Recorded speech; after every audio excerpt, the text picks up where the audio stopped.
Okay, so now we're moving on to number 1, which says 12 to the 6 minus 12 to 5 divided by 11. So I really hope that you didn't fall into the trap of subtracting these exponents and thinking that you could possibly get away with making this 12 to the 1, because that's absolutely crazy, and you should know that the only time we can subtract exponents is when we're dividing them. So if you had had 12 to the 6 divided by 12 to the 5, that would then become 12 to the 1, but since we didn't, we have to get that thought right out of our head. So if you are one of those people who picked answer choice B, shame on you, because you should remember that that is a no-no.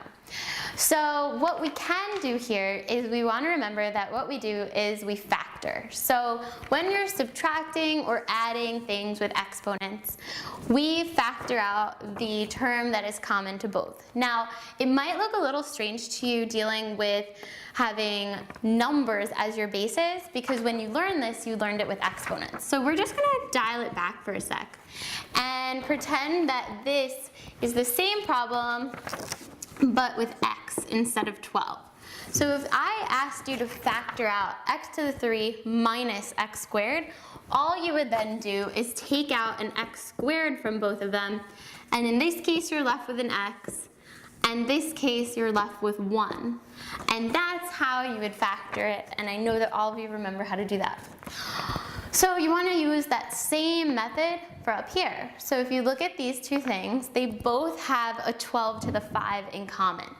So if we take out a 12 to the 5 from both of these, we're now left with a 12 to the 1, and we're left with a 1. And then on the bottom, we're just left with 11. Now, if you see where we're going with this, 12 to the 1 is just 12. So 12 minus 1 is 11. So this now becomes 12 to the 5 times 11 over 11. And now you can cancel out these two guys right here. And it becomes 12 to the 5, which is answer choice C.